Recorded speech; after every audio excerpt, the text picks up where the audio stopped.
여러분 안녕하십니까? 광주 MBC 뉴스투데이입니다. 먼저 오늘의 주요 뉴스입니다. 전남 접경 지역에서 구제역이 발생했는데도 방역 초소 설치가 늦어지고 있습니다. 신속한 차단 방역이 단지 말에 그치고 있습니다. 손학규 국민주권개혁회의 의장이 국민의당과 통합을 선언함에 따라 호남 민심에 어떤 영향을 미칠지 주목됩니다. 제주항공이 하루 2차례씩 광주와 제주를 오가는 항공편 신설을 추진해 광주발 제주행 하늘길이 하루 14편으로 늘어날 전망입니다. 전남의 조선 기자재 업체가 10년간의 투자 끝에 슈퍼요트 건조에 성공해 수출 계약을 체결했습니다. 충북과 전북에서 잇따라 구제역이 발생하자 전라남도가 긴급 대응에 나섰습니다. 하지만 일선 방역 현장에서는 방역 초소 설치가 늦어지는 등 너무 안이한 대응이라는 지적을 받고 있습니다. 이계상 기자입니다. 구제역이 발생한 전북 정읍에서 불과 15km가량 떨어진 도로입니다. 축산 차량 이동 제한 조치에도 불구하고 차량들이 별다른 통제 없이 도간 경계 지역을 드나들고 있습니다. 축산 차량 소독을 위한 방역 초소는 구제역 확진 이후 20시간이 지나도록 설치가 안 됐습니다. 고자 작업자 2명만이 배치되다 보니 설치 작업은 더딜 수밖에 없습니다. 또 시작하면서 어떻게 할 수가 있어요. 다 기계 장비가 있어야 되고 물도 있고 전기도 인입이 돼야 되고. 전북과 맞닿아 있는 장성 지역 도로에서도 상황이 비슷합니다. 컨테이너 등의 자재 확보가 늦어지면서 방역 초소 설치는 오후 늦게까지도 마무리가 되지 못했습니다. 언제쯤이면 설치가 완료됩니까? 지금 거의 다 돼가요. 이런 가운데 구제역 백신 항체율에 대한 불신감도 커졌습니다. 소항체 형성률이 97.5%라는 정부 발표와 달리 구제역이 발생한 전북 정읍 농장의 항체 형성률이 5%에 불과했기 때문입니다. 결국 구제역 확산을 막기 위해서는 신속한 차단 방역이 중요할 수밖에 없습니다. 도 경계 지역인 6개 시군에 이동 통제 초소를 설치를 해가지고 구제역 예방 및 소독에 철저를 기하도록 노력하고 있습니다. 전남은 1934년 구제역 관측 이래 구제역이 단 한 차례도 발생한 적이 없습니다. 느긋하기만 한 방역 활동 탓에 구제역 청정지역이라는 명성이 흔들리지 않을까 우려됩니다. MBC 뉴스 이계상입니다. 부실 시공으로 말썽을 빚은 광주 진곡산단 조성사업과 관련해 검찰이 수사에 들어갔습니다. 공사비가 실제보다 부풀려졌는지가 수사의 핵심이 될 것으로 보입니다. 김철원 기자입니다. 지난 2015년 여름 준공이 임박해 있던 광주 진곡산단의 모습입니다. 도로에 토사가 쏟아져 나와 있는가 하면 보도블럭이 내려앉는 등 공사가 엉망입니다. 이와 같은 부실 시공과 관련해 시민단체는 지난해 말 시행자인 광주도시공사와 시공사를 검찰에 고발했고 광주지검이 최근 본격 조사에 들어갔습니다. 시민단체는 3,400억 원이 넘는 혈세가 들어간 공사가 이렇게 부실한 데는 공사 비용이 제대로 집행되지 않았기 때문이라고 주장하고 있습니다. 설계대로 공사를 제대로 했더라 한다면 이렇게 하자가 발생했겠습니까? 뭔가 공정에 대해서 생략했었고 시방서대로 설계대로 안 했기 때문에 이런 현상이 일어났는데 진곡산단은 광주시 감사위원회 감사에서도 도로 포장 13곳, 보도블록 52곳이 부실 시공으로 지적되기도 했습니다. 검찰은 고발인 조사를 시작한 데 이어 광주도시공사에 산단 설계와 계약서 등의 자료를 제출받아 조사에 들어갔습니다. 한편 광주도시공사는 모든 공사가 완벽할 수는 없다며 시민단체와 감사위원회가 지적한 공사상의 하자는 모두 보수했고 공사비용 과다 청구는 사실이 아니라고 해명했습니다. MBC 뉴스 김철원입니다. 추웠다 풀렸다 날씨 변덕이 심합니다. 오늘 아침도 제법 쌀쌀한데요. 현재 광주가 0.6도로 어제 같은 시각보다 1도가량 높게 출발하고 있습니다. 낮에도 찬 공기가 남하하면서 바람이 강하게 불어 여전히 춥겠는데요. 낮 기온 4도로 평년 기온을 3도가량 밑돌겠습니다. 밤사이 기온이 더 떨어지면서 내일은 광주의 낮 최고 기온이 2도까지 내려가겠습니다. 체감 기온 더 낮을 것으로 예상되니까요. 보온에 신경 쓰시기 바랍니다. 기온이 떨어지면서 내일 오후부터 우리 지역 눈이 내리기 시작하겠습니다.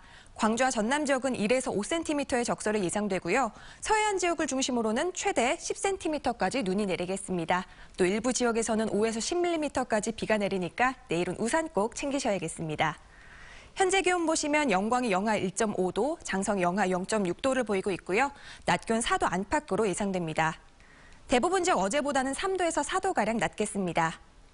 곡성이 3도, 구례와 보성이 4도로 예상됩니다. 날씨였습니다. 그제 전남 여수에서는 60대 남성이 시내버스에 불을 지르는 사건이 발생했습니다. 퇴근 시간이라 당시 버스에는 많은 승객들이 타고 있었는데요. 자칫 큰 인명피해로 이어질 수 있었지만 시민과 공무원, 운전기사의 신속한 대처로 대형 참사를 막았습니다. 보도에 문형철 기자입니다. 정류소에 있던 버스 한 대가 시뻘건 화염에 휩싸인 채 활활 타오릅니다. 사람이 안 탔어요? 아니, 뭔 이런 일이 있어. 버스에 올라탄 69살 문모 씨가 미리 준비한 신호 2통을 버스 안에 뿌리고 불을 지른 겁니다. 이것이 이제 하니까 한 번 오고 두 번은 채. 당시 승객 40여 명이 타고 있던 버스 안은 순식간에 아수라장이 됐습니다. 이때 한 여성 승객이 신속한 대응에 나섭니다. 정류장 바로 뒤에 있는 여수시청 사무실로 뛰어들어가 도움을 요청한 겁니다. 퇴근을 준비 중이던 시청 직원들이 즉시 소화기와 소방호스를 이용해 초기에 불을 잡을 수 있었습니다. 승객분들은 굉장히 많이 놀라 있는 상태였고요. 직원들이 소화기와 소화전을 열어서 급히 불이 나자 버스기사는 앞문과 뒷문을 열고 승객들을 신속하게 대피시켰습니다. 현장에 있던 방화범을 붙잡아 경찰에 넘긴 것도 버스 기사였습니다. 자기 옷 다리에 화상을 입어갖고 도망가지는 못한 상태였겠죠.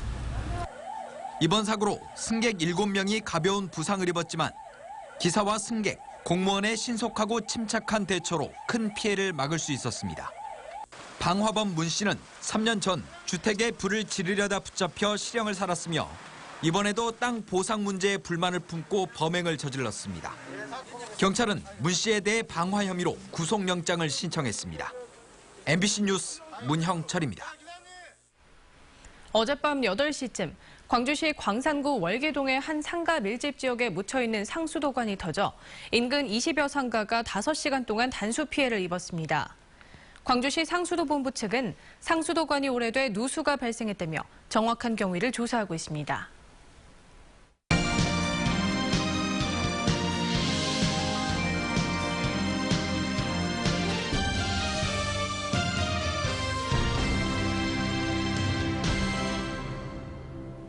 광주지방경찰청은 졸업식 기간 강압적 졸업식 뒤풀이 예방 활동을 실시하고 있다고 밝혔습니다.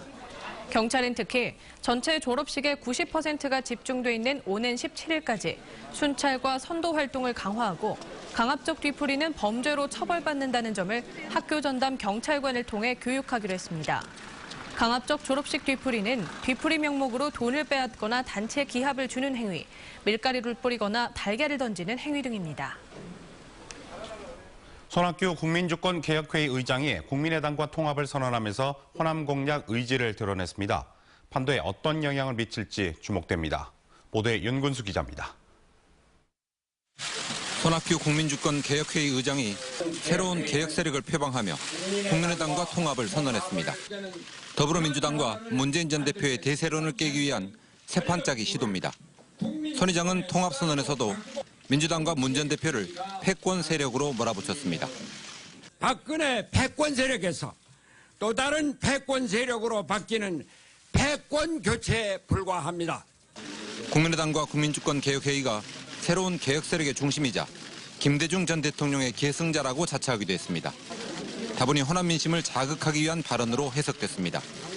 국민의당은 손 의장의 합류로 호남 지지율은 오르고 외연도 넓어질 것으로 기대했습니다.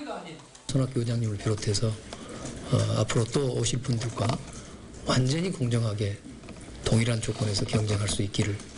반면 민주당은 파급 효과가 제한적일 것이라고 평가하면서도 연대가 미칠 파장을 예의주시하고 있습니다.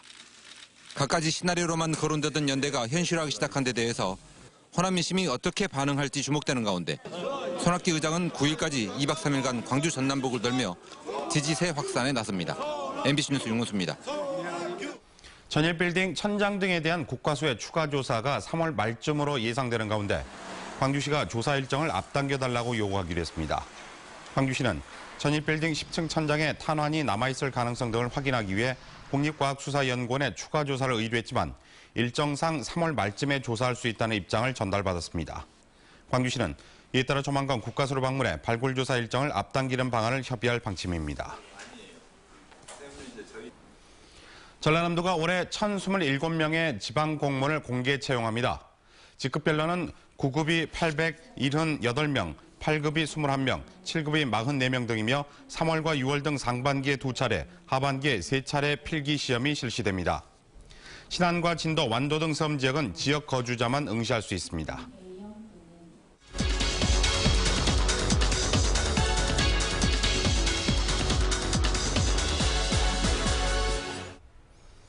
광주시 의회가 청년발전특별위원회를 구성했습니다. 효과적인 청년 정책이 실행되도록 지원하고 감시하기 위해서인데요. 자세한 이야기 조우섭 청년발전특별위원을 모시고 나눠보도록 하겠습니다. 안녕하십니까? 네, 안녕하십니까? 네, 시의회가 청년발전특별위원회를 구성한 이유가 있을 텐데요. 어떻습니까? 네. IMF 이후에 우리나라 경제가 많이 어려워졌습니다. 거기에 우리 청년들의 일자리 찾기가 매우 힘들어졌고요. 그 동안에도 청년들이 힘들었지만 그 이후에 5폰에 3폰에 7폰에 헬조선이라는 신조어까지 만들어진 게 현실이었습니다. 2014년 윤장현 시장께서 취임하기 전에도 물론 청년 정책이 있었지만 그리고 각 실국에서 청년 사업들이 있었습니다. 하지만 2014년도 윤장현 시장이 취임하면서 청년의 전담부서를 만들었고 2015년도에 우리 의회에서도 청년발전 기본조례를 만들었습니다. 이렇게 우리 광주에서 청년을 위해서 사업들을 많이 하고 있지만 각 실국의 청년의 사업들이 산재되어 있다 보니까 이걸 총괄을 하고 할 수 있는 부분들이 많이 부족했습니다. 그래서 우리 의회에서는 각 실국에 산재되어 있는 사업들을 전체로 아우를 수 있는 그런 특별위원회가 필요하다라는 인식화해서 의회 내에 청년발전특위를 구성하게 된 것입니다. 네, 그렇다면 청년발전특별위원회에서는 어떤 활동을 하게 되는 건가요? 크게 4가지 사업을 할 예정입니다. 가장 우선은 가장 중요한 것이겠죠. 청년의 목소리를 듣는 것이 가장 중요하다. 즉, 그 사업의 주체인 청년들이 어디가 가려운지, 어디가 아픈지에 대한 부분들을 파악하고 그 사람들의 목소리를 듣는 것이 가장 중요하다고 보고 있고요. 두 번째로는 좀 전에 말씀드린 것처럼 청년의 사업들을 계속 각 실국에서 하고 있습니다. 하지만 이 사업들이 산재되어 있기 때문에 이 산재되어 있는 사업들을 총괄을 해서 청년 정책이 과연 무엇인지에 대한 부분들을 놓고 각 실국이 사업을 할 수 있도록 만드는 것, 즉 조정을 하는 것이 필요할 거라고 보고요.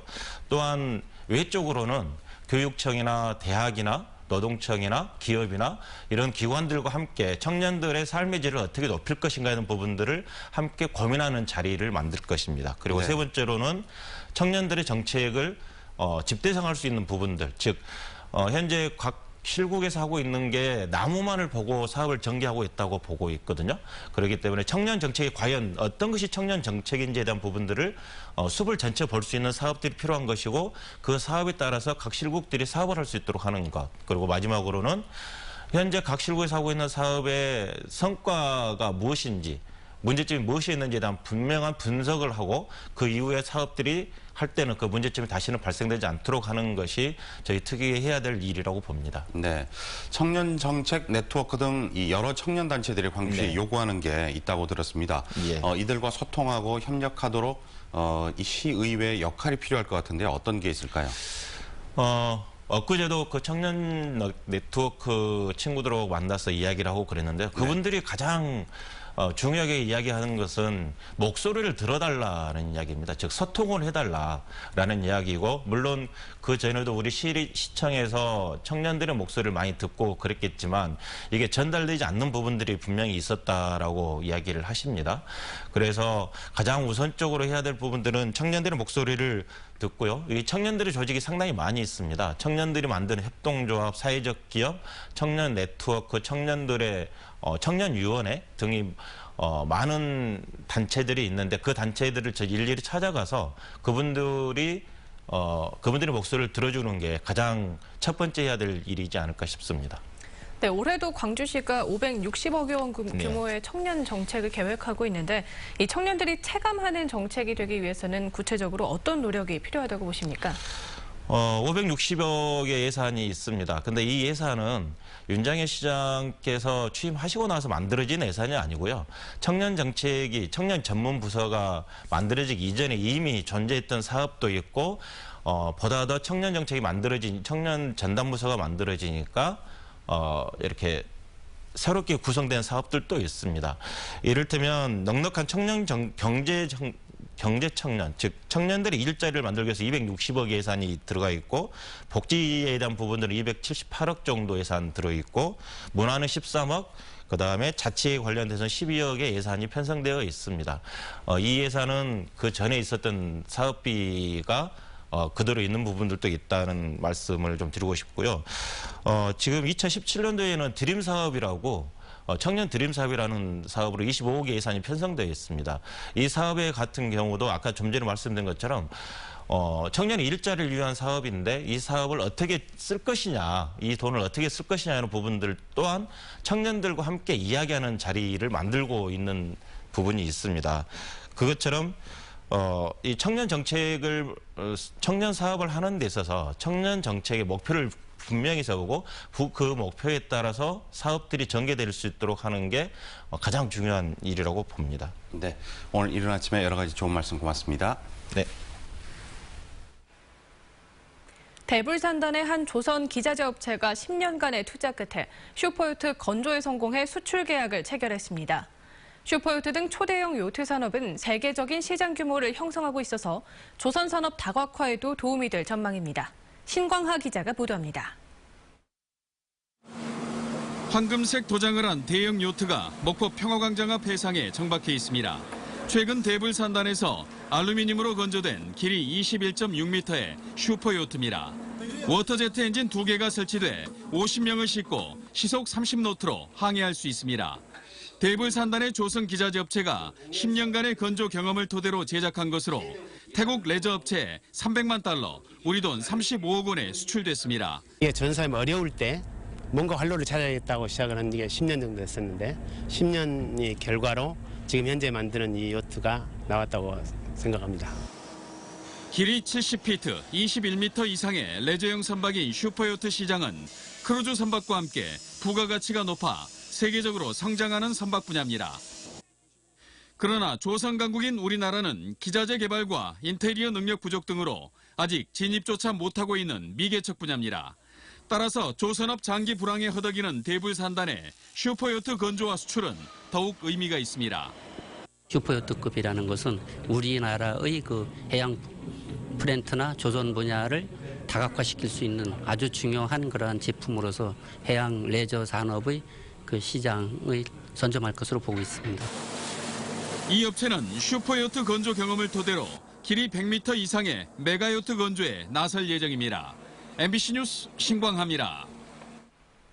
광주와 제주를 오가는 항공편이 늘어날 것으로 보입니다. 광주시는 저비용 항공사인 제주항공이 다음 달 28일부터 광주 제주 노선을 하루 2차례씩 왕복 운항하기 위해 노선 허가와 공항시설 확보 절차를 진행하고 있다고 밝혔습니다. 제주항공이 운항을 시작하면 광주 제주 간 운항 노선은 현재 하루 왕복 12회에서 14회로 늘어나게 됩니다.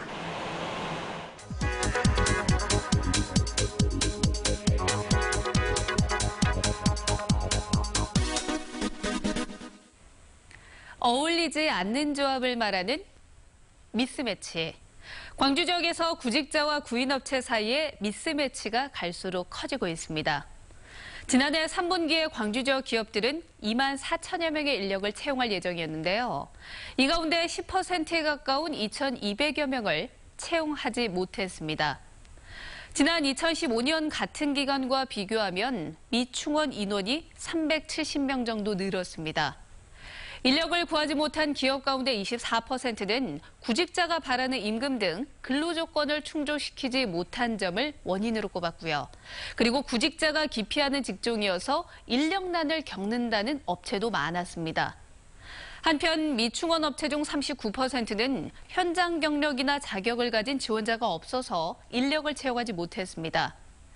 구직자는 희망하는 근로조건을 갖춘 기업을 찾지 못하고 기업은 원하는 능력을 가진 인력을 구하지 못하는 상황. 어제 오늘 일은 아니지만 미스매치의 간격이 점점 커지고 있는 현실이 답답해 보입니다. 카드뉴스였습니다. 유치원과 초중등학교 교장과 교원 등 광주 지역 교원 2,700여 명에 대한 정기 인사가 단행됐습니다. 광주시 교육청은 이번 인사는 교육공무원 퇴직에 따라 결혼 후임 보충 인사를 중심으로 발령됐고 교장과 교감은 본인의 희망과 교육 정책을 안정적으로 추진할 수 있는 역량을 고려해 배치했다고 밝혔습니다. 한편 유치원과 초중등 신규교사 인사는 임용 결격 조회 과정을 거쳐 이번 달 중순쯤 발표될 예정입니다. 전라남도 의회가 전라남도와 미래에셋 컨소시엄이 체결한 여수 경도 해양관광단지의 투자협약서 공개를 요구했습니다. 전라남도 의회는 여수 경도 해양관광단지 조성 사업과 관련해 경도와 육지를 잇는 연륙교 건설에 대한 특혜 의혹이 있다며 전라남도와 전남개발공사, 여수시가 미래에셋 컨소시엄과 체결한 여수 경도 해양관광단지의 투자협약서를 공개할 것을 요구했습니다. 이에 대해 전라남도는 현재 제기되고 있는 불필요한 오해를 불식시키기 위해 일정 부분 공개할 수 있도록 계약 당사자들과 공개 방법과 공개 범위를 협의하고 있다고 밝혔습니다.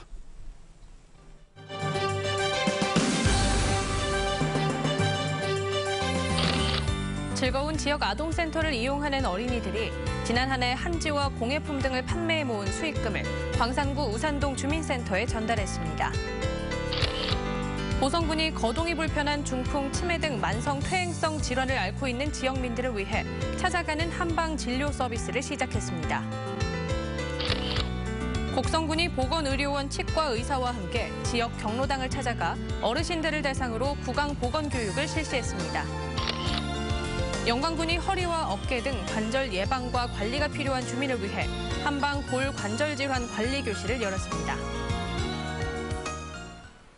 광주시의회가 국정 역사교과서의 폐기를 촉구하는 결의문을 채택했습니다. 광주시의회는 결의문에서 국정 역사교과서 최종본은 친일 독재 미화 교과서에 불과하다며 즉각 폐기하라고 촉구했습니다. 또 5.18 민주화 운동에 대한 의의를 축소하고 전일빌딩 헬기 사진을 삭제하는 등 5.18에 대한 평가를 외면하고 사실을 은폐하고 있다고 비판했습니다. 정의당을 비롯한 진보정당의 청년당원과 청년유니온 등 청년단체가 광주시 의회에서 공동 기자회견을 열고 하루빨리 선거법을 개정해 선거 연령을 18세로 낮추라고 요구했습니다. 이들은 OECD 국가 중에 한국만 유일하게 18세에게 선거권을 주지 않고 있고 전 세계 230여 개 국가 중에 92.7%가 선거 연령을 18세 이하로 규정하고 있다며 청소년들의 참정권 보장을 위해 선거 연령을 낮춰야 한다고 주장했습니다.